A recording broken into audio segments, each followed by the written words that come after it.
Hi நண்பா, அனைவருக்கும் வணக்கம்.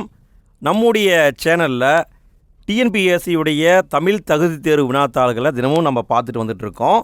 இன்றைக்கும் அதே மாதிரி தாங்க டிஎன்பிஎஸ்சியுடைய ஒரு தமிழ் தகுதி தேர்வு வினாத்தாள் எடுத்திருக்கோம். இந்த கொஷின் பேப்பரில் மொத்தம் 100 கேள்வி இருக்குது. இதில் இருக்கிற 50 கேள்வியை மட்டும் நம்ம இந்த வீடியோவில் பார்க்க போகிறோம். என் கூட சேர்ந்து நீங்களும் இந்த 50 கேள்வியை டெஸ்ட் போடுங்க ஃப்ரெண்ட்ஸ். 50 கேள்வியை முடிச்சுட்டு எத்தனை கேள்விக்கு உங்களுக்கு ஆன்சர் தெரிஞ்சது அப்படிங்கிறத மறக்காமல் கமெண்ட்டில் போட்டுவிடுங்க ஃப்ரெண்ட்ஸ். சரி, இன்றைய வீடியோக்குள்ளே போகலாம். ஃப்ரெண்ட்ஸ், இன்றைய வீடியோக்குள்ளே போகிறதுக்கு முன்னால் வழக்கம் போல் வீடியோவுக்கு அப்படியே லைக் போட்டு விட்ருங்க. வீடியோவை உங்களுடைய ஃப்ரெண்ட்ஸுக்கும் ஷேர் பண்ணி விட்டுட்டு வந்துடுங்க. சரி, இன்றைய கேள்விகளை பார்க்கலாங்களா? ஃபஸ்ட்டு கேள்வியை பாருங்கள். சரியான இணையை கண்டறிக. கீழே பார்த்தீங்கன்னா 4 ஆப்ஷன் கொடுத்துருக்காங்க. இந்த 4 ஆப்ஷனில் எது சரியான இணையோ அதை நம்ம கண்டுபிடிக்கணும். பாருங்கள், கதினா துணை, பேருனா மிகுதி, தரம்னா செல்வம், நனினா தகுதியும் கொடுத்துருக்காங்க. இதில் எது சரி அப்படின்னா கதினா துணை, இதுதான் சரி. மற்ற எல்லாமே தப்பு தான். பேரு அப்படின்னா பேரு என்பதுக்கு என்னங்க? பேரு என்பது செல்வம். தரம் அப்படின்னா தகுதி, நனி அப்படின்னா மிகுதி. ஸோ மற்ற 3ம் தவறாக தான் வந்திருக்கு. அடுத்த கேள்வியை பாருங்கள். பொருந்தாத சொல்லை கண்டறிக. திராவிட மொழிகளில் பொருந்தாததை எடுத்து எழுதுக. இது ரொம்ப சிம்பிளான கொஷின் தான். திராவிட மொழிகளை கேட்டிருக்காங்க. இங்கே விடைன்னு பார்த்தீங்கன்னா தமிழ் மொழி திராவிட மொழி, மலையாளம், தெலுங்கு, ஹிந்தி திராவிட மொழி வராது. ஸோ இங்கே பொருந்தாதது ஹிந்தி மொழி பொருந்தாதது. சரி, ஓகே. அடுத்து இங்கே ஒரு பாயிண்ட்டை கவனிங்க. தமிழ் மலையாளம் அப்படிங்கிறது பார்த்தீங்கன்னா தென் திராவிட மொழிகள். அதுவே தெலுங்கு அப்படிங்கிறது பார்த்தீங்கன்னா நடு திராவிட மொழியில் வரும். சரிங்களா? தெலுங்கு என்பது நடு திராவிட மொழி. இந்த இடத்துல நான் உங்கள்கிட்ட ஒரு கேள்வி கேட்குறேன், முடிஞ்ச ஆன்சர் பண்ணுங்கள். பழைய சமச்சீர் புத்தகத்தை கொடுத்துருப்பாங்க. வட திராவிட மொழிகள் இத்தனை, நடு திராவிட மொழிகள் இத்தனை, தென் திராவிட மொழிகள் இத்தனையும் கொடுத்துருப்பாங்க. அது என்னங்கிறது தெரிஞ்சால் மறக்காமல் கமெண்ட்டில் போட்டுருங்க ஃப்ரெண்ட்ஸ். எத்தனை பேருக்கு தெரிஞ்சிருக்கு அப்படின்னு பார்க்கலாம். அடுத்த கேள்வியை பாருங்கள். பொருந்தாத சொல்லை கண்டறிக. கீழே இருக்கிற 4 சொல்லில் எது பொருந்தாதது அப்படின்னு கேட்டிருக்காங்க. பாருங்கள், விடையை பார்க்கலாங்களா? விடை போது, செம்மல், அரும்பு. இது எல்லாமே பூவுடைய நிலைகள். இதை தொடர்ந்து கேட்டுக்கிட்டே இருக்காங்க ஃப்ரெண்ட்ஸ். பல முறை இதே மாதிரி கொஷினை நம்ம பார்த்துருக்கோம். பூவுக்கு அப்படின்னு பார்த்தீங்கன்னா 7 நிலைகள் இருக்குது. அந்த 7 நிலைகளில் 3 நிலையை கொடுத்துட்டாங்க. கம்மல் என்பது பூவுடைய நிலை கிடையாது. ஸோ இதை வச்சு பொருந்தாததை கூறுகன்னு கேட்டிருக்காங்க. சரிங்களா? ஸோ பூவுடைய நிலை எத்தனை? 7 நிலை இருக்குது. அது என்ன வரிசையில் இருக்குது அதையும் நல்லா மெமரி பண்ணிக்கோங்க ஃப்ரெண்ட்ஸ். கண்டிப்பாக இதிலேருந்து ஒரு கேள்வி வர வாய்ப்பு இருக்குது. 4வது கேள்வி. அலுவல் சார்ந்த கலைச்சொற்களுக்கு தமிழாக்கம் அறிக. அலுவல் சார்ந்த கலைச்சொல் ப்ரொப்போசல் அப்படின்னு நம்ம சொல்லுவாங்க. இதுக்கான சரியான தமிழ் சொல் என்னன்னு கேட்குறாங்க. ப்ரொப்போசல். ப்ரொப்போசல் அனுப்புங்க அப்படின்னு கேட்பாங்க. இதுக்கான விடை கருத்துரு. ப்ரொப்போசல்னா கருத்துரு. 5வது கேள்வி. இணையான தமிழ் சொல் அறிக. Member of legislative assembly. சுருக்கமாக எம்எல்ஏன்னு சொல்லுவோம். எம்எல்ஏ. இதுக்கு இணையான தமிழ் சொல் கேட்டிருக்காங்க. இங்கே விடைன்னு பார்த்தீங்கன்னா சட்டமன்ற உறுப்பினர். எம்எல்ஏனா சட்டமன்ற உறுப்பினர். அதுவே எம்பி அப்படின்னா பாராளுமன்ற உறுப்பினர். சரிங்களா? பாராளுமன்ற உறுப்பினர். அடுத்த கேள்வியை பாருங்கள். ஜர்னலிசம் என்ற ஆங்கில வார்த்தைக்கு நிகரான தமிழ் சொல் தருக. ஜர்னலிசம். இதை அப்படியே தமிழில் மாற்றணும். விடை இதழியல். ஜர்னலிசம்னா இதழியல். நமக்கு என்ன தோணும் அப்படின்னா ஜர்னலிஸ்ட்டுன்னா ஊடகவியலாளர் சொல்லுவாங்க இல்லையா? ஸோ அப்போ ஊடகம்னு போட்டக்கூடாது. சரிங்களா? ஜர்னலிசம்னா இதழியல். ஸோ இதான் சரி. 7வது கேள்வி. உள்ளங்கை நெல்லிக்கனி போல. உள்ளங்கை நெல்லிக்கனி போல என்ற சொற்றொடரில் ஓமை விளக்கும் பொருள் என்ன? இந்த தொடருடைய பொருள் என்னன்னு கேட்குறாங்க. உள்ளங்கை நெல்லிக்கனி போல. இதுக்கான விடைன்னு பார்த்தீங்கன்னா வெளிப்படைத்தன்மை. வெளிப்படைத்தன்மை. 8வது கேள்வி. காக்கை உட்கார பனம் பழம் விழுந்தது போல. காக்கை உட்கார பனம் பழம் விழுந்தது போல என்ற ஊமைக்கு பொருத்தமான பொருள் யாது? இது ஒரு ஊமைங்க. இதனுடைய பொருள் என்னன்னு கேட்குறாங்க. விடை தற்செயல் நிகழ்வு. காகம் போய் உட்காருது, பனம் பழம் கீழே விழுது. இந்த ரெண்டுக்கும் ஏதாவது தொடர்பு இருக்கா? தொடர்பு இல்லை, தற்செயலாக நடந்தது. ஸோ இது வந்து தற்செயல் நிகழ்வு. அடுத்த கேள்வியை பாருங்கள். 9வது கேள்வி, அகர வரிசைப்படி சொற்களை சீர் செய்க. அகர வரிசைப்படி சொற்களை சீராக அமைக்கணும். இங்கே பார்த்தீங்கன்னா என்ன கொடுத்துருக்காங்க? மட்டை மா வந்திருக்கு, ஃபஸ்ட்டு பூ வந்திருக்கு, பா வந்திருக்கு, தா வந்திருக்கு. ஸோ நம்ம என்ன பண்ணணும்? காங்கா சியான்யா இந்த வரிசையை அப்படியே சொல்லிகிட்டே வரணும். சொல்லிகிட்டே வரும்போது மா வருமா, பா வருமா, தா வருமா, எது ஃபஸ்ட்டு வரும் அப்படின்னு நம்ம கண்டுபிடிக்கணும். இங்கே விடைன்னு பார்த்தீங்கன்னா ஃபஸ்ட்டு வரக்கூடியது தா தான் வரும். ஸோ தா, அப்போ விடையை பார்த்தோன்னே சொல்லிடலாம், டி தான் ஆன்சர். ஃபஸ்ட்டு என்ன வரும்? தா தான் வரும். சரிங்களா? அடுத்த கேள்வியை பாருங்கள். 10வது கேள்வி, பிறமொழி சொற்களுக்கு இணையான தமிழ் சொற்களை தெரிவு செய்க. 3 கோல்டு பிஸ்கட்டுகளில் 1 எடை குறைவு. 3 கோல்டு பிஸ்கட், இதை அப்படியே தமிழில் மாற்றணும். தமிழில் மாற்றினீங்கன்னா என்ன வரும்? இங்கே பார்த்தீங்கன்னா ஃபஸ்ட் ஆப்ஷன் வர வாய்ப்பில்லை. செகண்ட் ஆப்ஷன் 3 தங்க பிஸ்கட், இங்கே பிஸ்கட்னே கொடுத்துட்டாங்க, ஸோ தப்பு. தேர்ட் ஆப்ஷன் 3 தங்க கட்டிகளில் 1 வெயிட்டுன்னு கொடுத்துருக்காங்க, ஸோ தவறு. அப்போ டி தான் ஆன்சர். 3 தங்க கட்டிகளில் 1 எடை குறைவு. ஸோ இதான் ஆன்சர். 11வது கேள்வி, ஒளி மற்றும் பொருள் வேறுபாடு அறிந்து சரியான பொருளை தெரிவு செய்க. சரியான பொருளை நம்ம கண்டுபிடிக்கணும். இந்த அரினா என்ன, இந்த அரினா என்ன, இதை கரெக்டாக கண்டுபிடிக்கணும். இங்கே விடைன்னு பார்த்தீங்கன்னா இந்த அரி என்றால் திருமால்னு அர்த்தம். இந்த அரினா அறிந்துகொள், அதாவது தெரிந்துகொள். So answer D. 12வது கேள்வி, ஒளி மற்றும் பொருள் வேறுபாடு அறிந்து சரியான இணையை தேர்வு செய்க.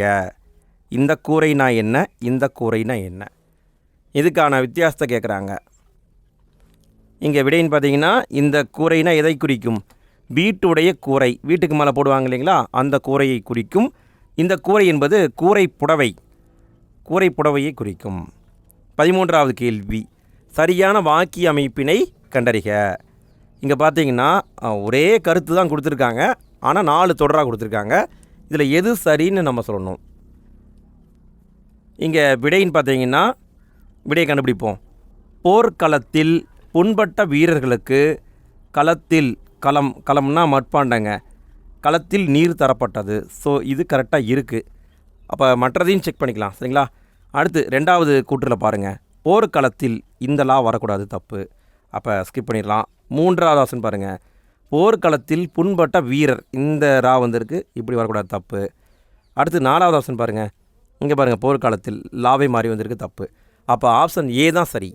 போர்க்களத்தில் இந்த லா வரணும், அதே மாதிரி இந்த ரா வரணும், அதே மாதிரி இந்த லா வரணும், இதுதான் சரி. 14வது கேள்வி, வேர் சொல்லை கண்டறிக. விரித்த இந்த சொல்லிலிருந்து வேர் சொல்லை கண்டுபிடிக்கணும். இதனுடைய வேர் சொல் எப்படி இருக்கும்? நம்ம முன்னாடியே பார்த்துருக்கோம். வேர் சொல்னா கட்டளை போடுற மாதிரி இருக்கும். இங்கே எது கட்டளை இடுற மாதிரி இருக்குது? விரி என்பது தான் கட்டளை இடுற மாதிரி இருக்குது. ஸோ இதுதான் வேர் சொல். 15வது கேள்வி, வேர் சொல்லை கண்டறிக. உரைத்தல், உரைத்தல், இதிலிருந்து வேர் சொல்லை கண்டுபிடிக்கணும்.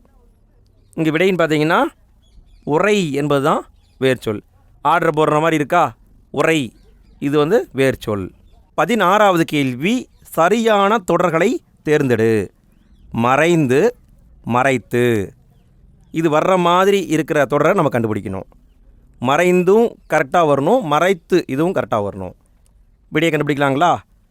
பசி கண்ணை மறைத்தது, இது சரியாக இருக்குது. பசி கண்ணை மறைத்தது. உணவு உண்டதால் பசி மறைந்தது, இதுவும் கரெக்டாக இருக்குது. சாப்பிட்டதால பசி மறைஞ்சு போச்சு.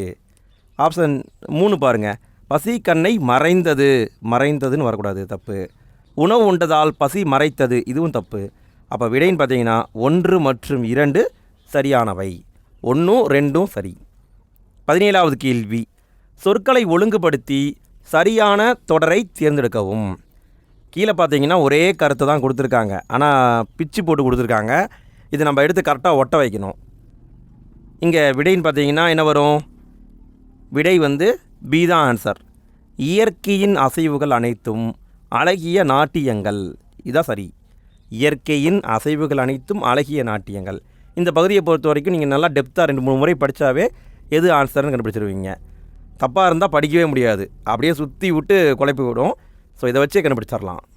18வது கேள்வி, அஞ்சி என்ற வேர் சொல்லின் வினையாளனியும் பெயரை கண்டறிக. அஞ்சி இது வந்து பார்த்திங்கன்னா ஒரு வேர் சொல். இதிலிருந்து வினையாளனியும் பெயரை உருவாக்கணும். இங்கே என்ன விடை வரும்? அஞ்சினார் இது வராது. அஞ்சினர் என்பதுதான் வினையாளனியும் பெயர். 19வது கேள்வி, வா என்னும் வேர்ச்சொல் கொண்டமையும் வினையாளனியும் பெயரை கண்டறிக. வா என்பது பார்த்திங்கன்னா ஒரு வேர் சொல்லுங்க. இதுலேருந்து என்ன கேட்குறாங்கன்னா வினையாளனியும் பெயரை உருவாக்க சொல்கிறாங்க. வினையாளனியும் பெயர். விடை வந்தவர் என்பது வினையாளனியும் பெயர், வந்தவர். அடுத்த கேள்வியை பாருங்கள். 20வது கேள்வி, வாள் என்பதன் தொழில் பெயரினை கண்டறிக. வாள் என்பது ஒரு வேர் சொல்லுங்க. இதிலிருந்து தொழில் பெயரை உருவாக்க சொல்கிறாங்க. என்ன வரும்? விடை வாழ்க்கை என்பது தொழில் பெயர். வாழ்க்கை என்பது தொழில் பெயர். 21வது கேள்வி, ஆங்கில சொல்லுக்கு நேரான தமிழ் சொல்லை எழுதுக. கவரேஜ் இதுக்கான சரியான தமிழ் சொல் கேட்குறாங்க. இதுக்கான விடைன்னு பார்த்தீங்கன்னா துணிவுங்க. ரொம்ப துணிவாக இருக்கிறவங்கள தான் இப்படி சொல்லுவாங்க. 22வது கேள்வி, படி என்ற வேர் சொல்லின் வினைமுற்றை கண்டறிக. படி என்பது பார்த்தீங்கன்னா ஒரு வேர் சொல். இதிலிருந்து வினைமுற்றை கண்டுபிடிக்கணும். எது வரும்? விடை படித்தான் என்பது வினைமுற்று. படித்தான் என்பது வினைமுற்று. 23வது கேள்வி, வினையாளனியும் பெயரை கண்டறிக. கேள் அப்படிங்கிறது ஒரு வேர் சொல்லுங்க. இதில் இருந்து வினையாளனியும் பெயரை கண்டுபிடிக்க சொல்கிறாங்க. வினையாளனியும் பெயர் என்ன வரும்? விடை கேட்டவர் என்பது வினையாளனியும் பெயர். 24வது கேள்வி, சுடு என்ற சொல்லின் தொழில் பெயரை கண்டறிக. சுடு என்பது வேர் சொல். இதிலிருந்து தொழில் பெயரை உருவாக்கணும். என்ன வரும்? விடை சுடுதல் என்பது தொழில் பெயர். 25வது கேள்வி, மயங்கிய வேர் சொல்லை தருக. மயங்கிய இந்த வார்த்தையிலிருந்து வேர் சொல்லை கண்டுபிடிக்கணும். என்ன வரும்? மயங்கு. மயங்கு என்பதுதான் வேர் சொல். 26வது கேள்வி, சரியான வேர் சொல் பொருந்தாத இணையை தேர்க. ஃப்ரெண்ட்ஸ், கொஸ்டினை 2 முறை நல்லா படிக்கணும். பொருந்தினதை கேட்குறாங்களா பொருந்தாததை கேட்குறாங்களான்னு நல்லா தெரிஞ்சுக்கணும். சரிங்களா? இங்கே கேட்குறது பொருந்தாதான் கேட்குறாங்க. அப்போ எது பொருந்தாதது அப்படின்னு நம்ம கண்டுபிடிக்கணும். இங்கே விடைன்னு பார்த்தீங்கன்னா வேரல், இதிலிருந்து வெல், இதனுடைய வேர்ச்சொல் பார்த்தீங்கன்னா வெல். கோரல், இதனுடைய வேர்ச்சொல் கொல். சேரல், இதனுடைய வேர்ச்சொல் செல். கோடல், இதனுடைய வேர்ச்சொல் கோடு கிடையாது, கொடு. சரிங்களா? கொடு அந்த மாதிரி தான் வரும். கோடல் அந்த மாதிரி வராது. சரிங்களா? ஸோ இதுதான் தப்பு. 27வது கேள்வி, விடை வகைகள். கடைக்கு போவாயா என்ற கேள்விக்கு போவேன் என்று உடன்பட்டு கூறுதல். அதாவது கடைக்கு போவாயான்னு கேட்குறாங்க. அதுக்கு அவர் என்ன சொல்கிறாரு? ஆமாம் நான் போகிறேன் அப்படி சொல்கிறாரு. இப்படி உடன்பட்டு சொல்வது எந்த டைப்பான விடைன்னு கேட்குறாங்க. விடை நேர் விடை. இவங்க கேள்வி கேட்குறாங்க, அவர் பதில் சொல்கிறாரு. அப்போ இது நேர் விடை. 28வது கேள்வி, விடை வகைகள். உனக்கு ஆடத் தெரியுமா என்ற வினாவிற்கு எனக்கு பாடத் தெரியும் என உரைப்பது. ஆடத் தெரியுமான்னு கேட்குறாங்க. அதுக்கு அவர் என்ன சொல்கிறாரு? எனக்கு பாடத் தெரியும் அப்படின்னு சொல்கிறாரு. இது எந்த டைப்பான விடைன்னு கேட்குறாங்க. இது நம்ம பல முறை பார்த்துட்டோம். என்னது? இனமொழி விடை. ஆடல் பாடல் எல்லாமே ஒரே இனம்தான். 29வது கேள்வி, நீ நடனம் ஆடவில்லையா என்ற வினாவிற்கு கால் வலிக்கும் என்று உருவதை உரைப்பது இவ்வகை விடை. நீ நடனம் ஆடலையான்னு கேட்குறாங்க. அதுக்கு அவர் என்ன சொல்கிறாரு? கால் வலிக்கும் சொல்கிறாரு. கால் வலிக்கலை, எதிர்காலத்தில் நடக்க போகிறத சொல்கிறாரு. அப்போ இங்கே என்ன வந்திருக்கு? இங்கே உருவது கூறல் விடை வந்திருக்கு. உருவது கூறல் விடை. 30வது கேள்வி, ஒருமை பன்மை பிழையற்ற தொடரை தெரிவு செய்க. எது பிழை இல்லாத தொடரோ அதை நாம் கண்டுபிடிக்கணும். இங்கே பாருங்கள், எல்லாமே அக்தை வச்சு கொடுத்துருக்காங்க. இதில் எது கரெக்டுன்னு நம்ம சொல்லணும். இங்கே விடைன்னு பார்த்தீங்கன்னா அக்து அல்லவைன்னு வரக்கூடாது, அக்து அல்லனன்னு வரக்கூடாது, அக்து அல்லன்னு வரக்கூடாது, அக்து அன்று இப்படி தான் வரணும். அக்து அன்று என்பது சரி. 31வது கேள்வி, ஒளி மற்றும் பொருள் வேறுபாடு அறிந்து சரியான பொருளை தேர்க. இந்த சூழ்னா என்ன, இந்த சூழ்னா என்ன, இந்த சூழ்னா என்ன, இதை கரெக்டாக நம்ம பொருத்தணும். பொறுத்துங்க பார்க்கலாம். விடையை பார்க்கலாங்களா? இந்த சூழ் அப்படின்னா கருப்பம். கருப்பம்னா அதாவது ஆண் மலர் பெண் மலர் சொல்லுவோம்ல, இந்த சூழ் வந்து பெண் மலரை குறிக்கும். சரிங்களா? இந்த சூழ் அப்படிங்கிறது ஆராய்ச்சியை குறிக்கும். இந்த சூழ் அப்படிங்கிறது சூளுரைத்தல், அதாவது சபதம் போடுறாங்க இல்லைங்களா, அதை குறிக்கும். அப்போ விடை சி தான் ஆன்சர். 32வது கேள்வி, ஒளி மற்றும் பொருள் வேறுபாடு அறிதல் சரியான விடையை தேர்க. இங்கே வந்து ஒளி மற்றும் பொருள் வேறுபாடை வச்சு எது சரியானது நம்ம சொல்லணும். இங்கே பார்த்தீங்கன்னா எல்லாமே ஒரே கருத்து தான், 4 தொடர் இருக்குது. எது சரின்னு நம்ம கண்டுபிடிக்கலாங்களா? ஃபஸ்ட் ஆப்ஷனை பாருங்கள். கார் பருவத்தில் நன்றாக விளைந்தும் இந்தலை வந்திருக்கு, தானியங்களின் விலை இந்தலை வந்திருக்கு, குறையாமல் இருந்தது. இது கரெக்டு, இது சரியாக தான் இருக்குது. ஓகே, மற்றதை பார்ப்போம். கார் பருவத்தில் இங்கே பார்த்தீங்களா இந்த ரூ போட்டிருக்காங்க, இப்படி கூட போடக்கூடாது, தப்பு. அதே மாதிரி பாருங்கள் 3 சுழின்னு போட்டிருக்காங்க, தப்பு. அதே மாதிரி 3 சுழி நீ போட்டிருக்காங்க, தப்பு. அப்போ பியை விட்டுருங்க. அடுத்து சியில் பார்த்தீங்கன்னா கார் பருவத்தில் நன்றாக விளைந்தும் தானியங்களின் விலை குறையாமல், இங்கே பாருங்கள் இந்தரை போட்டிருக்காங்க. ஸோ சியும் தவறு. அடுத்தது பாருங்கள், முதல்லையே தவறு, கார் இந்த இரு போட்டிருக்காங்க. ஸோ இதுவும் தவறு. அப்போ விடைன்னு பார்த்தீங்கன்னா ஆப்ஷன் ஏ தான் சரி. 33வது கேள்வி, எலோகேஷன் என்ற ஆங்கில சொல்லுக்கு நிகரான தமிழ் சொல் தருக. இதுக்கான நிகரான தமிழ் சொல் என்னன்னு கேட்டிருக்காங்க. விடை பேச்சாற்றல். 34வது கேள்வி, சொல் பொருள் பொருத்துக. சொல்லையும் அதுக்கான பொருளையும் கரெக்டாக பொருத்தணும். இங்கே விடைன்னு பார்த்தீங்கன்னா என்ன வரும்? கெடி கலங்கினா மிக வருந்தி. சேகரம் அப்படின்னா கூட்டம். வாகு அப்படின்னா சரியாக. மெத்த அப்படின்னா மிகவும். அப்போ பி தான் ஆன்சர். 35வது கேள்வி, சொல் பொருள் பொருத்துக. சொல்லையும் பொருளையும் பொருத்தணும். இங்கே எது கரெக்டாக வந்திருக்கு அப்படின்னா, புலம் அப்படின்னா அழகு, கடறு அப்படின்னா காடு, கோடு அப்படின்னா கொம்பு, குருளை அப்படின்னா குட்டி. அப்போ விடைன்னு பார்த்தீங்கன்னா பி தான் ஆன்சர். 36வது கேள்வி, பொருத்தமான பொருளை தெரிவு செய்க. மூன்றினம். மூன்றினம் என்பது எதை குறிக்கும்? இதை கண்டுபிடிக்கணும். எந்த 3 வரும்? மூன்றினம் தமிழ் இலக்கியத்தில் வருங்க. விடை துறை, தாளிசை, விருத்தம். இந்த 3 தான் மூன்றினம்னு சொல்கிறாங்க. இந்த 3க்கும் மூன்றினம்னு பேர். அதுவே வந்து மாப்பலா வாழை, இது வந்து முக்கணி அப்படின்னு வரும். அறம்பொருள் இன்பம், இது எதுக்கு வரும்? முப்பால்னு வருமா? இது சரியாக தெரியல. சரிங்களா? அப்போ ஏ தான் ஆன்சர். 37வது கேள்வி, மரபு பிழைகளை நீக்குக. மரபு பிழையுள்ள தொடரை தெரிவு செய்க. அதாவது மரபு பிழை எதில் இருக்குன்னு நம்ம சொல்லணும். பறவைகளின் ஒளி மரபு அதை கொடுத்துருக்காங்க. காகம் கரையும், கரெக்டு. ஆந்தை அலரும், கரெக்டு. கோழி கூவும் கிடையாது, கோழி கொக்கரிக்கும். ஸோ இது தப்பு. மயில் ஆகவும் கரெக்டு. அதாவது சேவல் தான் கூவும், கோழி வந்து கொக்கரிக்கும். ஸோ பி தான் தவறு. 38வது கேள்வி, மரபு பிழை நீக்கி சரியான சொல்லால் எழுதுக. இல்லத்தின் அருகே புதிதாக கூரை. இங்கே என்ன வரும்? இல்லத்தின் அருகே புதிதாக கூரை வேய்ந்தனர். இதுதான் சரி. கூரை போற்றனர்னு போட்டக்கூடாது, கூரை வேய்ந்தனர். 39வது கேள்வியை பாருங்கள். பொருந்தாத சொல்லை கண்டறிதல். பாரதியார். இங்கே பொருந்தாத சொல் என்ன? இங்கே ஏன் பொருந்தலை அப்படின்னா, எல்லாமே பாருங்கள் தாசன் வந்திருக்கு. ஆனால் ஔவையார் என்பது தான் தனியாக வந்திருக்கு. ஸோ அதனால் இதுதான் பொருந்தாதது.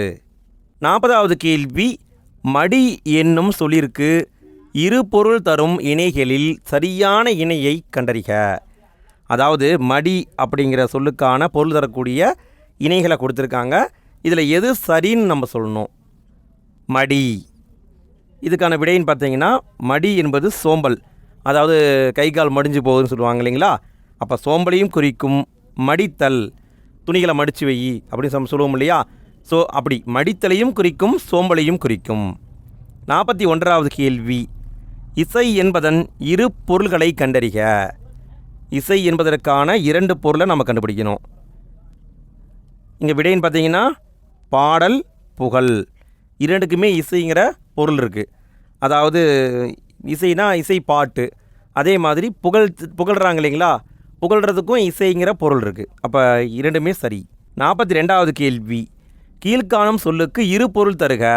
செப்புதல், இதுக்கான 2 பொருள் நம்ம தரணும். செப்புதல், இதுக்கான விடைன்னு பார்த்தீங்கன்னா பேசுதல், விளம்புதல். இந்த ரெண்டுமே செப்புதலுக்கு வரும், பேசுதல், விளம்புதல். 43வது கேள்வி, ஒருத்தன் ஒண்டியாய் போனால் அது ஊர்கோலமா.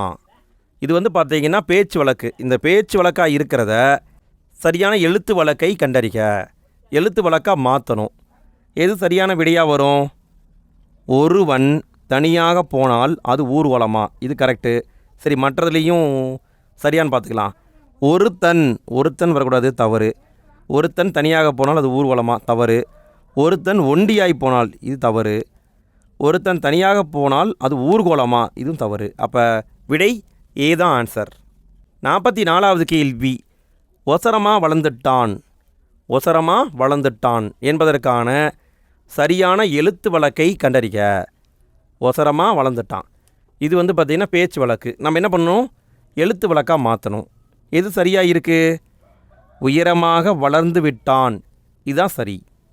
45வது கேள்வி, கீழ்கண்ட தொடர்களில் சரியான எழுத்து வழக்கை கண்டறிக. சரியான எழுத்து வழக்கை கேட்குறாங்க, சரிங்களா? எழுத்து வழக்கு தொடர் எதுன்னு கண்டுபிடிக்கணும். இங்கே எது விடையாக வரும்? இப்போ எனக்கு புரிஞ்சு போச்சு, இது பேச்சு வழக்கு. இப்பொழுது எனக்கு புரிந்து விட்டது, நீயும் புரிந்து கொள், இது சரி. சரி, மற்றதையும் பார்ப்போம். இப்பொழுது எனக்கு புரிந்தாயிற்று, இது வராது. இப்போது எனக்கு புரிந்து விட்டது, இப்போதுன்னு வரக்கூடாது, இப்பொழுது என்பதுதான் சரி. இப்பொழுது எனக்கு புரிந்து விட்டது, நீயும் புரிந்து கொள், இதுதான் சரி. அடுத்து 46வது கேள்வி, சரியான வினாச்சொல்லை தேர்ந்தெடுக்கவும். சிலப்பதிகாரம் கூறும் 3 உண்மைகள். இங்கே என்ன வினாச்சொல் வரும்? இதை கரெக்டாக கண்டுபிடிக்கணும். விடை யாவை என்பது சரி. ஏன்னா இங்கே பாருங்களேன், உண்மைகள்னு கொடுத்துருக்காங்களா, அப்போ பன்மையில் வந்திருக்கு, முடிவும் பன்மையில் தான் வரும். ஸோ எதுன்னு வரக்கூடாது, யாவை என்பது தான் சரி. 47வது கேள்வி, பொருத்தமான வினாச்சொல்லை தேர்ந்தெடுக்கவும்.